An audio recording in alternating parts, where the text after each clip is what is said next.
¿Qué es un país? ¿Qué es un país, me pregunto? Cuando sus instituciones se convierten en teatros del absurdo y sus funcionarios en cómplices de un sistema que desvirtúa hasta los actos más elementales de la ciudadanía.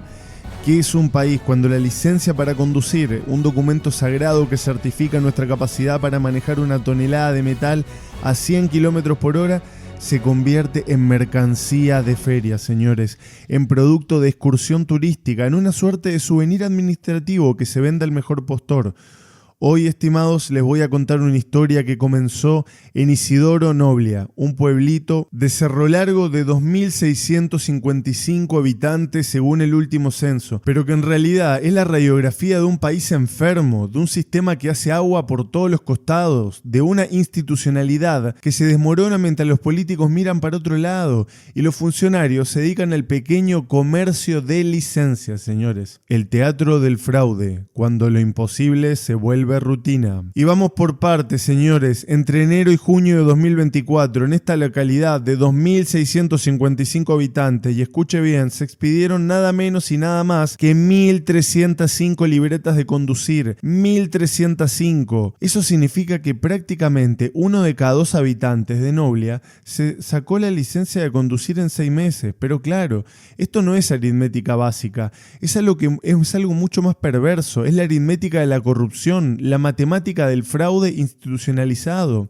Un promedio de 60 libretas por semana en un pueblo que probablemente no tiene una autoescuela decente. 60 libretas semanales en un lugar donde las vacas superan el número de automóviles. ¿Alguien puede explicarme este prodigio? ¿Acaso los habitantes de Noblia desarrollaron súbitamente una pasión automotriz incontrolable? ¿O quizás las autoridades de tránsito local descubrieron el secreto para probar conductores a la velocidad de la luz? La respuesta, por supuesto, es mucho más prosaica y mucho más sórbida. Se armaban excursiones, como nos cuenta Cristian Morel, el intendente de Cerro Largo, que tuvo la decencia, tardía, pero decencia al fin, de suspender este carnaval administrativo. Excursiones, imagínense la escena, un ómnibus cargado de aspirantes a conductores llegando desde Salto, Canelones, Maldonado, dispuestos a pagar la módica suma de 15.000 pesos por el privilegio de obtener una libreta sin pasar por las engorrosas formalidades de saber manejar. La geografía del engaño, de Noblia a todo el país. Pero Noblia, queridos auditores, no es un caso aislado, es apenas la punta del iceberg, donde el iceberg de corrupción se extiende por todo el territorio nacional. En Soriano, por ejemplo, la presidenta del Frente Amplio, Marcela Parado, tuvo que renunciar tras descubrirse que había una denuncia falsa de pérdida de licencias para obtener duplicados de permisos que nunca había tenido. Una funcionaria municipal, prima de las denunciantes, qué casualidad, fue condenada, pero los usuarios de este servicio premium de trámites ilegales siguieron tan panchos. Y aquí viene la ironía más grande de esta tragedia. Mientras la fiscalía investiga a los funcionarios que vendían los permisos,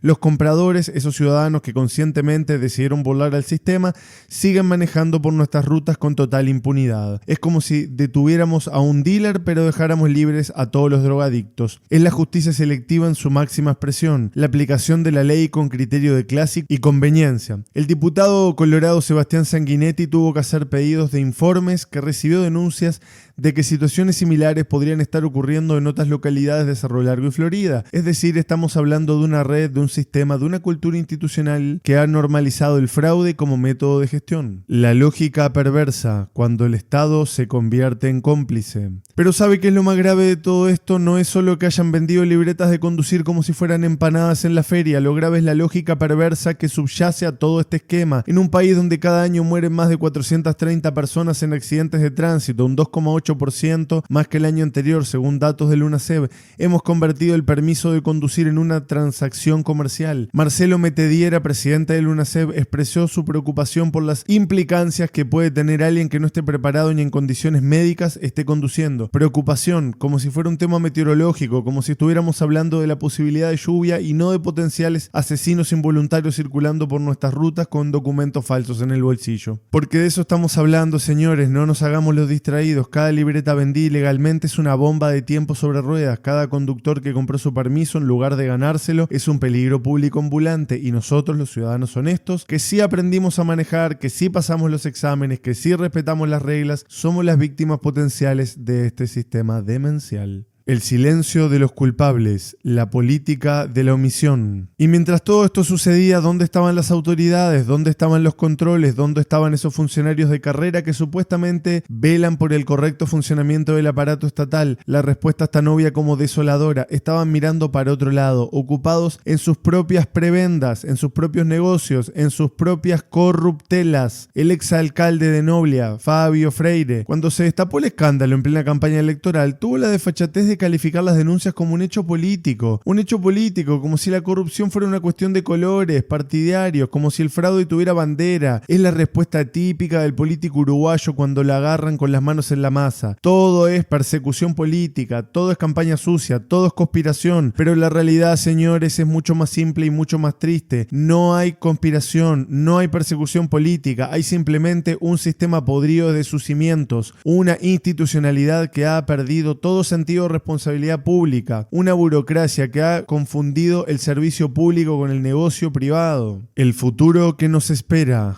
la profecía del caos de las licencias. ¿Y qué nos espera? ¿Cuál es el futuro que se nos avecina si no tomamos medidas drásticas, si no cortamos de raíz esta metástasis de corrupción que carcome nuestro aparato estatal? El futuro es simple, señores: más muertos en las rutas, más accidentes evitables, más familias destrozadas por la impericia de conductores que compraron sus libretas en lugar de ganárselas. El futuro es la consolidación de un país de dos velocidades: los que respetan las reglas y los que las compran, los que estudian y los que pagan, los que se esfuerzan y los que se aprovechan. Porque, estimados oyentes, no es solo un escándalo de tránsito, es la radiografía de un país que ha perdido el rumbo moral, que ha normalizado la corrupción como método de gestión, que ha convertido la transgresión en regla y la regla en excepción. El intendente Morel suspendió la emisión de libretas en Noblia. Bien, pero eso es apenas un parche en una herida gangrenada. Lo que necesitamos es una cirugía mayor, es una intervención de urgencia, es una revisión total de un sistema que ha demostrado ser incapaz de autorregularse. Mientras tanto, por nuestras rutas circulan cientos, quizás miles de conductores con permisos fraudulentos, manejándose un futuro con documentos del pasado, llevando en el bolsillo la certificación de nuestra decadencia institucional, y nosotros, los ciudadanos honestos, seguimos siendo rehenes de un sistema que premia la viveza criolla y castiga la honestidad, señores. Esta es la autopista del absurdo por la que transitamos como país, una ruta sin señalización moral, sin controles efectivos, sin destinos claros, y al final de esta ruta nos está esperando un precipicio de un país donde ya nada funciona, donde ya nada se respeta, donde la única regla es que no hay más reglas. La pregunta que nos queda es muy simple, señores: ¿estamos dispuestos a cambiar el rumbo o vamos a seguir acelerando hacia este abismo inminente?